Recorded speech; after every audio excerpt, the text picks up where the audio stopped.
E agora? Agora a gente precisa levar em consideração, a gente precisa testar as premissas do teste. O teste T ele é dito um teste paramétrico, em oposição a testes não paramétricos. A gente vai falar sobre isso bastante ao longo do nosso curso. Testes paramétricos são testes que fazem algumas afirmações, impõem algumas restrições à população da qual os dados foram retirados, da qual essa amostra foi coletada. Então, quais são as premissas do teste T? A gente precisa sempre avaliar isso, certo? Você está usando um teste estatístico, ele é construído a partir de algumas premissas e você precisa testar se essas premissas são válidas. Porque se elas não forem, o teste pode produzir resultados inconsistentes. Então, via de regra, a gente faz o teste primeiro, certo? Mas depois que você fez o teste, você vai avaliar se as premissas foram satisfeitas, aí você confirma ou não se o teste poderia ser utilizado, tá bom? E é isso que a gente vai fazer agora. Então, já falei para vocês que existem testes paramétricos e testes não paramétricos, bacana? Os testes paramétricos, eles são aqueles que impõem alguns pressupostos restritivos aos parâmetros da distribuição. Então, quer dizer que ele vai fazer algumas afirmações restritivas sobre a distribuição de dados, sobre a população de dados da qual aquela amostra foi retirada. E os testes não paramétricos, eles são menos restritivos, eles geralmente não carregam esses pressupostos. Mas, professor, por que a gente não usa só os testes não paramétricos, então? A gente não usa sempre os testes não paramétricos, porque, em primeiro lugar, porque os testes não paramétricos, eles são menos poderosos. E alguns testes, eles têm mais chance de falhar em refutar a hipótese nula. Esses testes são geralmente os testes não paramétricos. Os testes paramétricos eles são mais poderosos porque eles são capazes de detectar diferenças quando elas existem, certo? Bacana? Então, por padrão, o que a gente faz? A gente usa um teste paramétrico e a gente testa as premissas desse teste. Se as premissas forem satisfeitas, a gente fica feliz. Se elas não forem satisfeitas, a gente pode ajustar o modelo para que elas sejam satisfeitas. Se isso não for possível de maneira alguma, você recorre a uma estatística não paramétrica. Então, eu vou mostrar agora aqui quais são as premissas, né, assumidas pelo teste T. A primeira premissa é chamada premissa de normalidade. Então, o teste T ele assume que a distribuição de dados de onde a amostra foi retirada é normalmente distribuída. Por isso, nós fazemos um teste de normalidade. O teste de normalidade mais tradicional é o de Shapiro-Wilk e está implementado na função Shapiro-test. Certo? Já vou mostrar para vocês o que aquela figura ali quer dizer, tá bom? Mas vamos fazer o teste de Shapiro-Wilk. Tá meio fora de ordem aqui, mas esse aqui é o teste de Shapiro-Wilk, tá bom? Então a função Shapiro.test é a que faz o teste de normalidade. Eu vou chamar Shapiro-test para a coluna de notas de ciência da natureza do Enem. Executei. O que apareceu aqui? Aqui o valor P. Pronto, vou direto no valor P. O valor P é de 0,08. Isso é maior do que 0,05.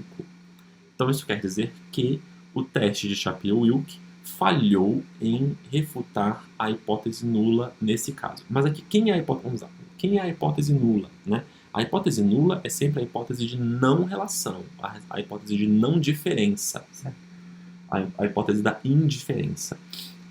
Quando a gente está fazendo um teste de comparação entre médias, a hipótese nula afirma que as médias na população são iguais, certo? Que esse cara vem de uma população de dados, esse cara vem de uma outra população, mas na média essas populações são iguais, certo? E portanto essa diferença que você observou é meramente flutuação estatística. O teste de Shapiro-Wilk vai assumir, a hipótese nula do teste de Shapiro-Wilk é a hipótese de normalidade, ou seja, a hipótese de que não há diferença entre a distribuição estatística que gerou a sua amostra e uma distribuição normal. Então essa hipótese nula também é nula porque ela é uma hipótese de não diferença, né? A questão é que quando você faz um teste de Shapiro-Wilk, para você testar a consistência de um teste T, você quer que a hipótese nula não seja refutada, certo? Porque se ela for refutada, isso significa que a hipótese de normalidade foi refutada, certo? Isso significa que o teste T não pode ser aplicado. E você não quer que isso aconteça. Porque geralmente você não quer usar uma estatística não paramétrica, tá bom? Por mais fácil e simples que ela seja. Então estamos felizes, né? Porque deu 0,08, isso é maior que 0,05. então o teste, a hipótese de normalidade não foi refutada, a hipótese nula nesse caso, e então a gente pode continuar seguindo o nosso argumento. Bacana? O passo seguinte, eu vou pular de cá.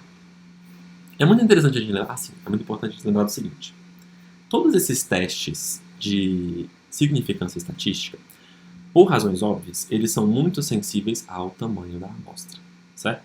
Quando as amostras são grandes, as flutuações estatísticas são menores, e nós começamos a perceber diferenças que nós não percebíamos quando as amostras eram menores, certo? Se você tomar toda a população de dados, lá os 500 mil observações que eu retirei, já é uma parte, na verdade, né, do data frame total do Enem, e você gerar um histograma para a variável nota ciência da natureza, você vai ver que a distribuição estatística não é normal. Vamos lá? Vamos olhar? Olha só. Eu fiz isso aqui para vocês já.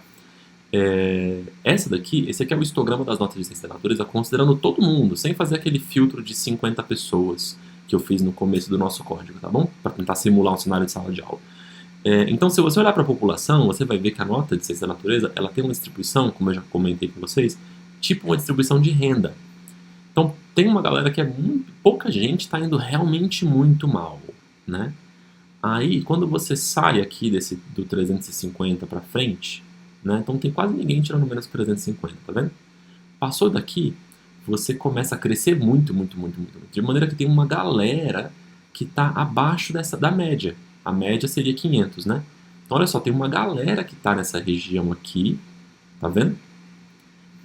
E quando você passa da média, aí a probabilidade de você ter aquele nível ocupado vai diminuindo bastante. De tal maneira que, olha, observa, essa média acaba ficando apertada perto da região mais baixa. Então, as notas mais baixas são 350, a média vai a 500. Então, aqui a gente está falando de uma distância de 150 pontos. 150 pontos depois, ou seja, em 650, ainda tem uma galera para aparecer. Então, tem algumas pessoas, poucas pessoas, que têm muita nota, certo? Mas são pouquíssimas pessoas. E isso é a assinatura de uma distribuição de renda, né? Muitos com pouco, poucos com muito. Bacana? É isso. E a distribuição de renda, ela é claramente assimétrica e por isso ela não é normal. A distribuição normal é sempre uma distribuição simétrica. Então quer dizer o quê, gente? Quer dizer que, na verdade, a densidade de probabilidade, a distribuição estatística da nota de ciência da natureza, ela não é normal. Mas então por que o teste de Shapiro-Wilk falhou em identificar isso, falhou em perceber a não normalidade dessa população? Ele falhou porque a amostra é muito pequena, né? Talvez até pelo mesmo motivo que o primeiro teste falhou, né? Os testes estatísticos, então anotem isso. O que eu quero dizer é o seguinte, que os testes de significância estatística, todos eles, tendem a falhar com amostras pequenas. Eles tendem a falhar em refutar a hipótese nula quando as amostras são pequenas. E eles tendem a refutar a hipótese nula quando as amostras são grandes. E a gente precisa sempre levar isso em consideração, né? Então quer dizer o quê? Que ter falhado em refutar a hipótese nula numa amostra de 30, 50 observações pode não ser grande coisa, pode não significar nada. Mas se você tem uma amostra de 1.000, 2.000 observações e você falhou em refutar a hipótese nula, isso é impressionante. Porque, em geral, testes estatísticos com muitas observações sempre vão refutar as hipóteses nulas, certo?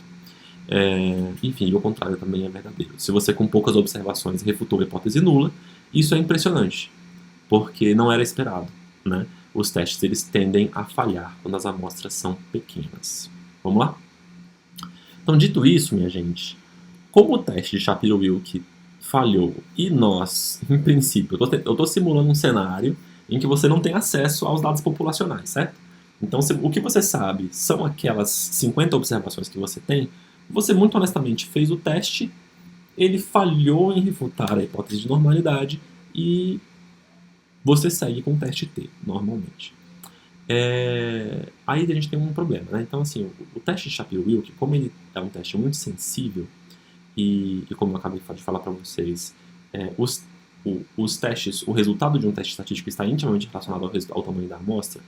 Quando a gente tem amostras muito grandes, amostras com centenas e milhares de observações, e nós queremos testar a hipótese de normalidade, nós dificilmente vamos usar o teste Shapiro-Wilk. Porque ele vai dar um resultado negativo quando a amostra for grande, ele vai dar um resultado negativo quando a amostra for pequena, e vai dar um resultado positivo, ou que a gente não quer, na verdade, quando a amostra for grande. Então, é mais interessante, é mais usual que a gente faça uma avaliação gráfica da normalidade. E eu vou ensinar vocês como é que a gente faz isso, certo? Vamos lá no R. Se vocês usarem a função QQnorm e QQline, certo? Vocês conseguem construir desse jeito aqui. Né? Então eu pego o QQnorm, eu vou explicar aqui sobre o que faz. Isso aqui cria um gráfico quantil, certo? Então primeiro você chama a função QQnorm com a variável que você quer avaliar. E depois você chama a função QQline com a variável que você quer avaliar. E isso vai dar o seguinte resultado. Primeiro eu vou mostrar para vocês o gráfico quantil. Então tá aqui o gráfico quantil. Agora vocês conseguem ver, sem dúvida. O que ele faz? Ele plota a distribuição observada, né? Tá aqui os quantis da amostra e os quantis teóricos. O que é isso? O que é o quantil, gente? O quantil ele é uma porção da amostra, uma porção, enfim, de uma distribuição teórica, que corresponde a 1%, 2%, 3% da distribuição. Então, ele pega, por exemplo, quem são os dados que estão 1% mais baixos, né? No caso, as notas, que são 1% mais baixas. Aí ele pega isso e marca uma posição na escala. Eu vou acrescentar mais 1% agora, os seguintes 1% que tem nota mais baixa em ciência da natureza. Marca de novo uma outra posição na amostra, na escala. Então assim ele vai marcando a escala, marcando posições na escala que correspondem às frações dos dados observados progressivamente. Essa função QQnorm gera um gráfico que plota os quantis observados contra os quantis teóricos de uma distribuição normal.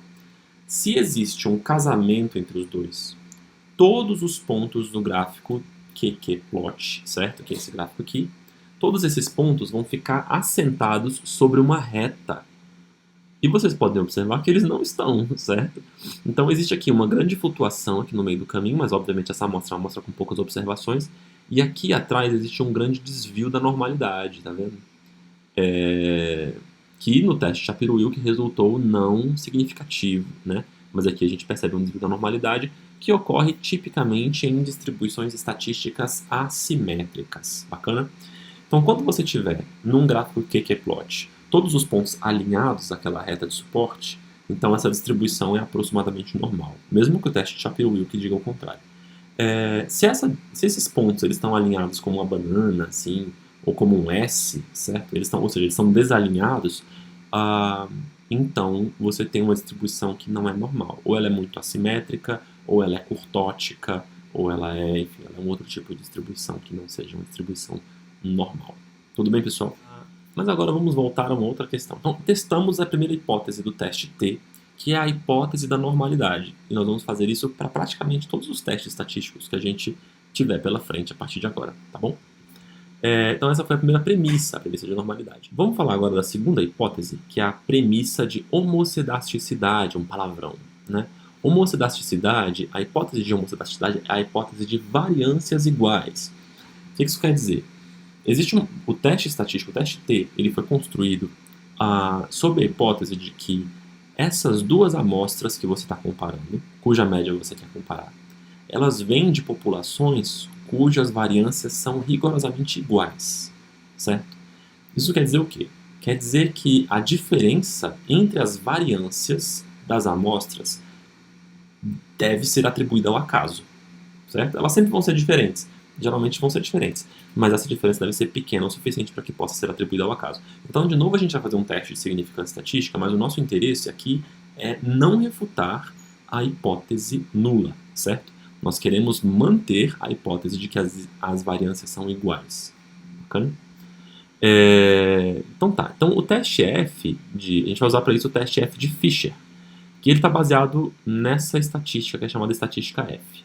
Então ele vai calcular o desvio padrão em uma amostra, no grupo A, e vai calcular depois o desvio padrão no grupo B. Vai dividir a maior pela menor.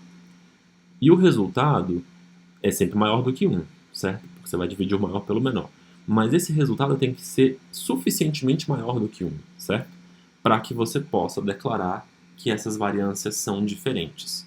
E o Fisher demonstrou que essa estatística F, ela segue uma distribuição que a gente vai chamar de distribuição F, que é outra distribuição, não é como a distribuição normal, mas ela está relacionada à distribuição normal também. E ela vai construir o teste de variância. Então, o teste de igualdade de variância está implementado no R pela função varTest. Vamos lá? Tá aqui, olha só. Como eu estou falando, estou executando de trás para frente aqui, né? Então, essa é a função varTest. E eu vou aplicar a função varTest aos dois grupos exatamente como eu fazia com o teste T, né? Eu vou executar esse código aqui. E como vocês podem perceber, indo direto aqui, ó, o valor P é igual a 0,22. Isso significa que a hipótese nula, ou seja, a hipótese de igualdade de variância das variâncias, tem 22% de chance de ser verdadeira. Ela não pode, portanto, ser refutada, é o que nós queríamos, certo? E, finalizando, sem ter refutado a hipótese de igualdade de variâncias ou a hipótese da homocedasticidade, e sem ter refutado a hipótese de normalidade, nós podemos prosseguir com o teste T, ou seja, nós podemos publicá-lo. A gente está autorizado a publicá-lo. A gente pode dizer que, nós de fato falhamos em identificar diferenças estatisticamente significativas entre meninos e meninas com respeito ao desempenho deles na prova de ciência da natureza, certo? Obviamente, como eu já destaquei para vocês, todas essas falhas estão relacionadas ao fato de nós estarmos trabalhando com uma amostra muito pequena. Bacana?